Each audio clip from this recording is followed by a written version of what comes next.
Welcome back. Time for another episode of Revenue Optimization Radio with our host, Patrick Morrissey from Altify, the sales transformation company, where they believe the only way to unlock sustained growth is to deliver predictable revenue. That's what we're going to try and talk about here today, starting with a topic that I never hear anybody talk about. Patrick Morrissey, welcome this morning here. I never hear anybody talk about sales kickoffs like they just happen. Well, it's sales kickoff season, Paul, and that's one of those things that maybe they're not talking about it because everybody's heads down trying to construct them in real time. For a lot of us in technology, our fiscal year just closed, either closed the end of December, or for a lot of us, including our team, it closed at the end of January. And now we're in full construction and a heavy lift mode trying to get ready for kickoff. And it made me think, hey, I'm not the only one in this boat. There's a whole bunch of us around the world doing the same thing. Either we're trying to deliver a sales kickoff if it's you're in management, or you're on your way to sales kickoff if you're somewhere on the revenue team. And I thought maybe I should take a little time to give a point of view about, hey, what does good look like in kickoffs? Well, I know you got 8 steps you're going to go through today, but I got to start by asking one question here. Is a kickoff just for the sales team? And if it isn't, who puts this darn thing on? Well, it's interesting that, there's 2 pieces of the puzzle there. I think traditionally in the old world, it was basically some version of marketing and sales enablement put on the kickoff, and it was for salespeople. In the new world order we live in, the reality to the heart of your question is really point number 1 of my 8 things to think about around what great looks like at kickoffs, is it's not just for sales anymore. It's got to be the entire revenue team, both in terms of the construction of the kickoff and the delivery of the kickoff, as well as who's in the audience. Because you're really hitting on, Paul, I think one of the key parts and the key questions here, that a lot of customers, or actually a lot of companies, are trying to have some version of being a customer-focused company, a customer-obsessed company, a customer 360 company, a one-customer company. The themes come in all big shapes and sizes. And one of the places where that theory breaks is we get to kickoff time, and it's primarily sales and sales leaders and a few other additional talking head executives. It's not the whole revenue team. Exactly. We just think of it as, well, let's get everybody wound up and let's get going here. It's got to be more than that. Well, it does. And it's not just sales or sales and marketing. You got to think about this in terms of how many people touch the customer. And in big B2B selling, that is oftentimes dozens of people across finance, across operations, but maybe most critically, if I was going to start to have to rank order the folks on the team, you got to put customer success front and center in that conversation. Because as we talk about all the time around here, both on this show as well as, inside the halls of the building, is the end game is keep the customer, grow the customer, excite the customer, and customer success is on the front line of that. So they've got to be not just in attendance, they've got to be part of the extended team on the same message with the same focus on delivery. So from marketing to sales to ops to finance to customer success, we're speaking the same language, we're on the same team, and we're all focused on the customer. All right. Well, I'm going to sit back and listen to all your other tips here. You got a whole bunch of them today here. So what's number 1? So number 1 we just covered, which is kickoff is not just for salespeople anymore. It's the entire revenue team. Get the whole team involved, but I would over-index particularly because you can't bring the entire company from all around the world, but it doesn't mean you can't wire them in either in live or recorded sessions or share the content after the fact. But number 1, not just for sales. Let's get the entire revenue team involved and make sure that everybody's aware of what the strategy is, what the direction is, how we're going to go to market, and how we're all going to execute as a team to really deliver for the customer. That's point number 1. Point number 2 is when you're trying to think about what does good look like and what's the experience, more often than not, sometimes I think we from sales, marketing, revenue team leadership, we get really focused on what's all the stuff we need our people to do. And we try to jam a lot of content and a lot of some is good, more is better is basically the bias. We go wall to wall of how many things can we shove into an agenda and can we get done in the course of 2 or 3 or 4 days. And I would argue you have to step back from that. And that point number 2 is a great kickoff is all about, what my old boss, Anthony Reynolds, likes to talk about as edutainment. There's got to be a version of this that really comes from a place of what does your team need and what does good look like? And as much as we all think, we're really compelling speakers and our content is great and the team needs to know and be able to certify on all of our products and services, there's a version of this that really just starts with some inspiration and some direction about where are we going, how are we going to win together, which leads to what are the pieces of the puzzle that we need to know and what are the parts of the products, the services, the solutions that we're selling that we need to make sure the entire team is conversant in. And the third version of this is more the entertainment piece. There's got to be a social element. There's got to be some fun in this. There's got to be something that to really engage, because we all know we're supposed to be, good stewards of the business and the brands. We're supposed to know our products. We're supposed to know our markets and our customers. But that doesn't mean it has to be drudgery. It should be a little bit more fun. It should be something that really engages the audience and it makes them come out of there with a smile on their face, saying, "We're going to get after it this year, and we're all going to win together." So that's point number 2. And what kind of fun things? Fun's such a overused term. Let's make it fun. Can you set out to design fun, or does fun just happen? I think you need to be a little intentional about it. And I think part of it is trying to anchor on some of the social connections that you put in the buffer, not just the, hey, we're all going to go, have a meal or go to an event. Or if you're in one of the top tier companies, they may bring in some really high caliber, entertainment, or who cares if you're having fun or not, because you're going to sit through this and then we're going to bring in some rock star or something, you're going to go to the show. I think there's a version of that we often default to, as opposed to, how do we get groups together and collaborating across teams? How do we spend a little time just getting to know each other?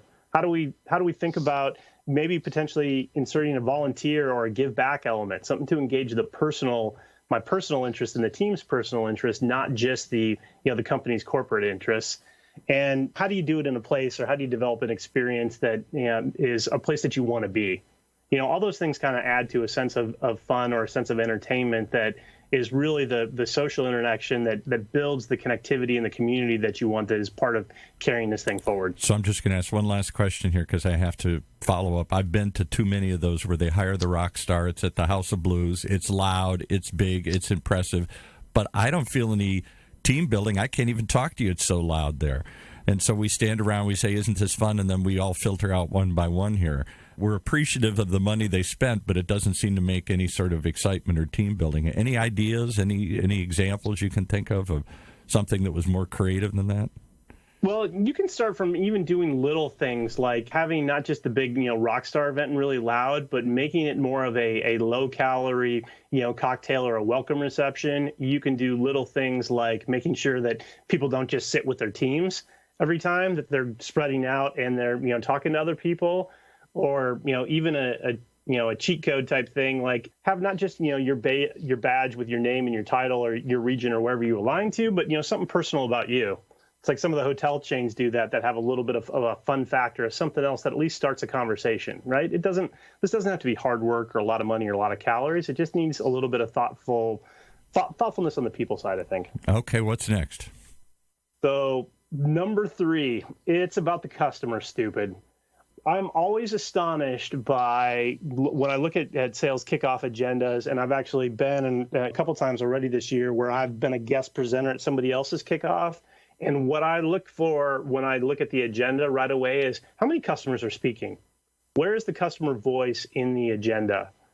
And again, I think the more those can be interactive sessions, because I've seen both having customers give a diagnostic on what's going on in their business, or getting customer panels to talk about what they need, what they're faced with, and maybe most importantly, what's their expectation of our organization as a vendor, as a partner, as somebody who's helping them deliver on their strategy. I think we sometimes over-index on getting too much on the what are we going to sell and what is the content. And of course, we do the greatest hits on what are the big wins for the year. But very rarely do we take the time to actually get the customers to come along and have them talk in their own voice about what they're up to, where we fit in their world, why we matter, and how do we make this go. Boy, I've never seen that one. Usually they're just rallies. They're like pep rallies at an old high school here, trying to get everybody wound up because we're going to go out and get them, boy. We're going to beat everybody this year. We're going to beat the competition, and we're going to sign more deals than ever. And here's all the great products to do it with. I never hear anybody actually have the customers come in and get involved in that topic. Yeah, and when you get really high fidelity customers, they can often generate moments and generate real insights. I think maybe one of the best versions I ever saw of that was Tony Robbins came to a kickoff at Salesforce when I was there. And yes, he was there to do his Tony Robbins whole inner power stuff. And some people are huge Tony Robbins advocates, including Mark Benioff. Others are not. But what was interesting is that he was also a customer of Salesforce. And because he's such a pro and such a good speaker, he set up his talk track where he made a point of calling out, well, it's interesting as I was doing the homework that you guys never even talked to me about your Service Cloud stuff. And he really, something that was a key focus at that time and as part of the sales kickoff that just generated a big, oh no moment in the crowd. Like he just let the cat out of the bag. And he immediately brought it back to, but you know what? Maybe that comes from a place of we just weren't ready for it yet. We don't have our sales house in order, so we couldn't get to the service stuff. But it was the type of thing that was really well received because it was an insight into not the talking head on stage. It was the what is the business he run, what does he need, and what was the how should we think about how do we help them on their journey? And I think that's really what you're trying to get out of it is, you know, we talk all the time on this show and some of the other, you know, shows that you produce across the channel about, you know, the importance of empathy for customers. And until you actually listen to the customer and walk through the journey with them, you're missing a trick. So it's a really easy thing and it's well worth the investment. And frankly, customers love to do it. Customers love to be asked to come to kickoffs and stand up on stage and talk about what they're up to, what's important, and what good looks like. Wow, that's one I'm going to have to wrap my head around. Is there any way to take the customer journey discussion that you're kind of bringing out here and build it into like deal reviews or anything else here? There is, and I think the part of the insight there is, and you're hitting on point number 4 for me, Paul, is oftentimes at kickoffs, what you see is you get a high fidelity behind the music kind of a dramatic overview from the sales team generally, or the sales leader about how did we do this massive deal? And what it oftentimes glosses over is what did we find out about the customer, what's important to the customer? So I think point number 4, if point number 3 is about the customer and getting the customers to come share directly, part 4 of this, or point number 4, is flipping the script. So it's less about the dramatic art of the really giant deal and more about what is the customer journey? What does their market look like? What were they challenged with? What were they doing or not with us when we engaged them? Who did we talk to? But more importantly, what problems were they trying to solve and how did we help them navigate to generate an output? So it's much more about the customer and the market, and it gets into some of the details that I think we need to be really mindful of, particularly in strategic B2B selling, that are going to help us drive to the right kind of outcomes.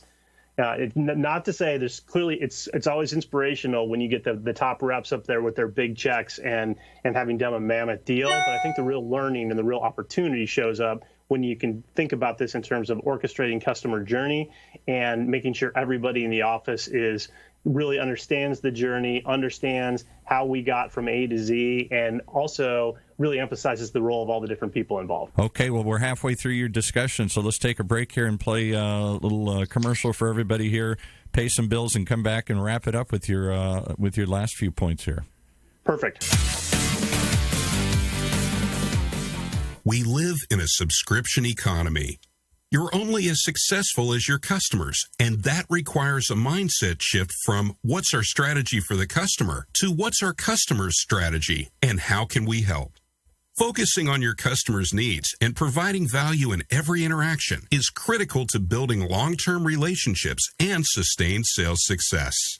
The challenge for most sales leaders and their teams is their sales process doesn't match how customers buy in today's digital world.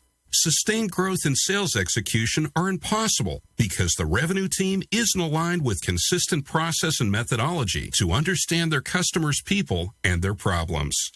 Altify's customer revenue optimization solutions activates the entire revenue team with a combination of strategy, methodology, and applications to help companies deliver more value to their customers. The result is increased sales velocity, improved win rates, and increased customer satisfaction. With a CRO strategy, now you can effectively collaborate across the entire revenue team to win new business and unlock more cross-sell and upsell opportunities. Built natively on the Salesforce platform, Altify helps revenue leaders and their teams achieve sustained revenue growth and sales success. Visit Altify.com today to see how they help accelerate sales performance for some of the world's best sales teams, including Autodesk, Comcast, GE, Honeywell, Salesforce, Tableau, and United Health Group. Okay, well, that commercial said it all here. It's about the customer, stupid. How do we get them involved in the sales kickoffs? Don't just talk about them, talk with them. But are we talking with them or are we talking to them? Is there a way to make this an interactive conversation, or are we just on stage trying to wind people up here? You want to make it as interactive as possible. And that's really, when we roll through the best of, and, point number 5, make it interactive. You've got to have both with the customer. We want to bring the customer to the party. We want to have a dialogue. But when you're starting to orchestrate what do the several days of sales kickoff look like, you've got to have a balance between the big stage broadcast messages and how do you actually build in some workshops, some interactivity, and to get people talking and actually applying what they're learning. So you got to make it interactive, which leads me to point number 6, which is to think of kickoff as oftentimes it is literally the kickoff, but it's part of an ongoing training and skills development plan. One of the places I see kickoffs fall down is that they don't get all the momentum, all the excitement, all the hype, all the big ticket messages that happen at kickoff, and all the behaviors we want the sales reps and the entire revenue team to do coming out of kickoff fall down because they're not continuing to be reinforced. So kickoff should be part of a multi-step training plan when you think about products and services, or a growth plan when you think about developing leaders and some of the skills that you want to build. And some of the capabilities where this oftentimes, again, breaks is the standard training problem. What happens in the workshop is forgotten as soon as I get home and get back into my day-to-day job. So you've got to build some of that capability in the application. And when you think about process and opportunity management and things like account planning and how we're going to go big this year with finding the white space and doing account planning, it's got to be baked in the apps that people use every day. Well, and that's the theme that you talk about all the time, and that's really the work you do with a lot of your customers here. Don't just teach them something in a weekend. Track it throughout the year, enable them to use that and track it and use it and monitor it and everything in whatever processes and systems or apps that they're using. Because if they're not, then you've taught them to do something and they have no way to do it, right? That's right. And we all know the magic of sales and the magic of making these things work is repeatability. So you've got to build reps, you've got to build reinforcement, you've got to guide and enable the team. Which leads me to, the next point when I think about the top 8 list is make sure that the objectives and the direction that you're giving are part of a monthly cadence. So that kickoff is one part of, it really is an amplified or a supersized version of what should be your normal operating cadence. When you think about small, weekly events like forecasts, or you think about higher fidelity events like quarterly business reviews, is the thematic pieces and the measurements and the outlines need to track back to kickoff. So you're consistently reinforcing the message, and it's part of the program and part of what you expect the team to do weekly, monthly, quarterly, half yearly, yearly. That's where you're going to see kickoff really pay off, because there's always tension in the system of when you get the bills for kickoff, these things are freaking expensive. And it's a lot of money, and it's arguably more time. It's the opportunity cost of taking people out of the field, taking people away from their desks, away from their phones, away from their day jobs and their customer focused to be internal focused. So the only way to really do an ROI model to make this thing pay is to make sure you've reinforced it in the cadence. And then finally, last but not least, on my top 8 greatest hits. And again, it's a small thing that I think sometimes gets overlooked. Maybe it's because we have a little bit of a blind spot, particularly if you're in a leadership level and you have all this stuff you want your team to do, is we miss an opportunity for some great feedback. So one of the best single things is you think about if you buy into the idea of getting consistently better and using feedback. And a lot of the things that we talk about as being important with customers are as important, or if not more important, with the employees and with the internal team, is make sure that one of the things that's happening as you exit kickoff is that you've got feedback forms in front of your entire team.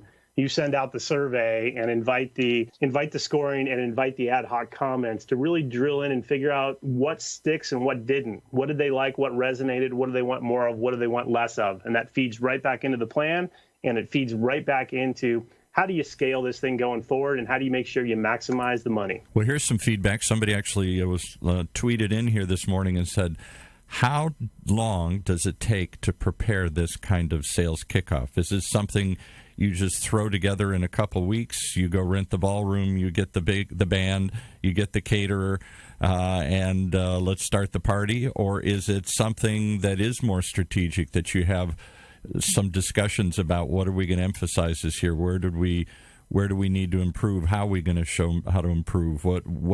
And I guess getting across the vision of where you'd like to see the company go. How long does this take?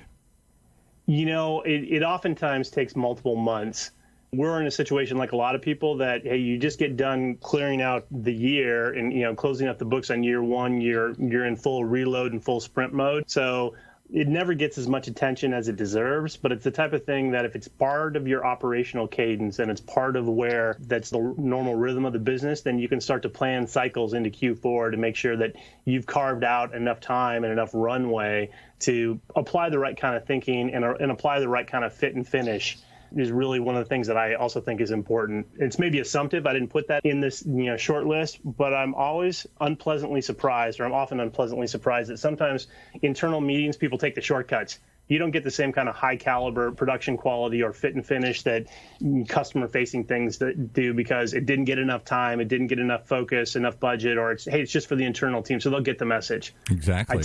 I can absolutely tell you your team will take exactly the wrong message from that. They will quickly come to the conclusion that you don't care enough or they're not important enough for you to give your best work, and that's not the signal to send. So is there a way to measure the ROI in this? Have you ever tracked it? Have you ever had people tell you, boy, we did it one way and we didn't get much of a launch out of it, but we did it kind of what you're describing, got the customers more involved stuff. And wow, we saw an immediate bounce in sales. We saw an immediate leap forward here, or change in behavior, or whatever. Or over, maybe it wasn't immediate. Maybe it was over a 12-month period. I don't know how fast they want this thing to kick off. But any metrics, any measurements? Yeah, I think there's the qualitative and the quantitative aspects of this. But anybody who's got a revenue target wants the impact to be immediate. Right? They would love to have like the 15-minute time from swallowing the pill to generating massive pipeline. Right, exactly. It doesn't quite work that way, but what you would expect to see is you want to see reps right away and the entire team taking actions in terms of filling out account plans, building opportunity plans, adding context, really driving to the details you expect to see in inspection in the operational piece of the puzzle. But there's also the softer feedback. You'll know pretty quickly coming out of the kickoff, and particularly as you go down the management chain, there's just a gut check of what did you think, how you feeling, right? People should be charged up, and they should be able to point to 2 or 3 things that they took home that really made a difference. And then you're going to see it in an NPS score if you send a survey on it, is, just give us your feedback. And particularly when it's anonymized, sales specifically, but I would also put marketing in this bucket. They're not short on opinions, right? So right. If you didn't hit the mark, they will tell you pretty clearly where you missed the mark and give you some directed feedback about how might you do it better next go. Well, you hit the mark with me today here, and obviously some other people tweeting in here today. How do they get in touch with you if they want to learn more about any of these ideas? Yeah, you can find me on LinkedIn, Patrick Morrissey here at Upland. You can go to uplandsoftware.com. You can go to altify.com, or certainly you can check out the podcast, and we'd love your feedback there as well. Some feedback is good, more feedback is better. So whatever right. your preference of channel is, don't hesitate to reach out, and look forward to continuing the conversation. Okay, well, thanks so much, Patrick Morrissey, here on Revenue Optimization Radio. Right on the Funnel Radio Network for at-work listeners like you.